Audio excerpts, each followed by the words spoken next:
way of the essentialist. The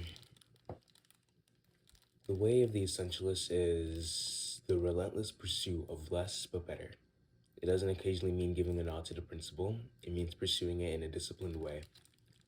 The way of the essentialist isn't about setting New York resolutions to say no more, or about pruning your inbox, or about mastering some new strategy. It is about pausing constantly to ask yourself, am I investing in the right activities that will help me get closer to my goals? There are far more activities and opportunities in the world that we have time to resort and resources to invest in. And although many of them may be good, few of them, only few, are vital for our life. The way of the essentialist involves learning to tell the difference, learning to filter out all these options, and selecting those that are only essential. Essentialism isn't about how to get more things done, it's about how to get the right things done. It just doesn't mean that doing less for the sake of less either.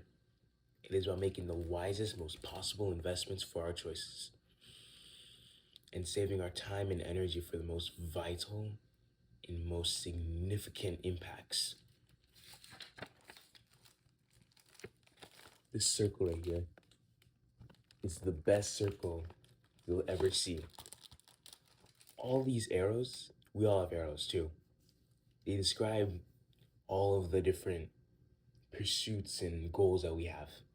You have the goal to do good on a test. You also have the goal to become better at fitness.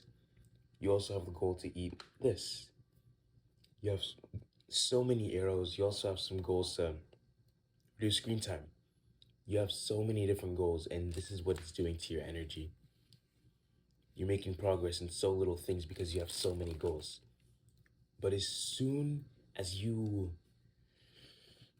focus on just one goal, focus on making progress in one single category, that's when you skyrocket in that category. That's when you make so much more progress in that one category while everything else maintains. Instead of you being stuck in one progress coming up, progress uprising. The difference between the way of the essentialist and the way of the non-essentialist can be seen in the figure opposite. In both images, the same amount of effort is exerted. On the image left, the energy is divided into many different activities. The result is that we have the unfailing experience of making a millimeter of progress in a million different directions. What I said earlier.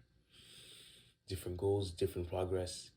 No, different goals, all the same progress. None of them actually going anywhere. The result? The way of the essentialist rejects the idea that we can fit it all. Instead, it requires us to grapple with real trade-offs and make tough decisions. In many cases, we can learn to make one-time decisions that make 1,000 future decisions so we don't exhaust ourselves asking the same questions again and again. The way of the essentialist means living by design, not by default. Instead of making choices reactively, the essentialist deliberately distinguishes the vital few from the trivial many, eliminates the non-essentialists, and then removes obstacles so that essential things have clear, smooth passage. In other words, essentialism is a disciplined, systematic approach for determining where our highest point of contribution lies, then making execution of those things almost effortlessly.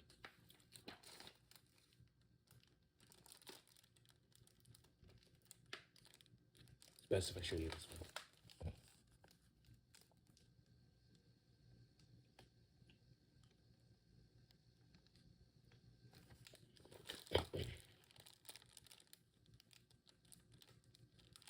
On a bright winter day in California, I visited my wife.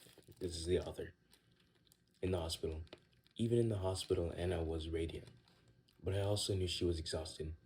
It was the day after our precious daughter was born, healthy and happy at 7 pounds 3 ounces. Yet what should have been one of the most happiest, most serene day of my life was actually filled with tension. Even as my beautiful new baby lay in my wife's tired arms, I was on the phone with email and work, and I was feeling pressure to go to a client meeting my colleague had written. Friday between 1 to 2 would be a bad time because that's when my wife's giving birth. It was now Friday, and though I was feeling pretty certain the email had been written in jest, I still felt pressure to attend. Instinctively, I know what to do. It was clearly a time to be there for my wife and newborn child. So when asked whether I should go to the meeting or stay for my wife and newborn child, I said yes to the meeting. To my shame, while my wife lay in the hospital with our hours-old baby, I went to the meeting. Afterward, my colleague said, "The client will respect you for making the decision to be here." But the look on the client's face did not look like respect. It showed that he valued work and other people over his own family. That's not good. Instead, they mirrored how I felt.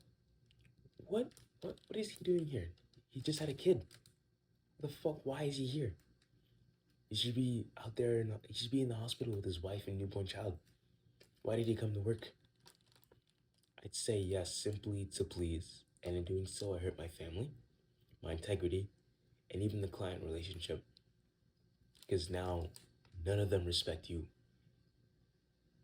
or yourself. As it turned out, exactly nothing came out of the client meeting, but even if it had, surely I would have made a fool's bargain. I'm trying to keep everyone happy, and I sacrificed what mattered most. The most important thing I learned from that lesson: if you don't prioritize your own life, someone else will. What a great circle back.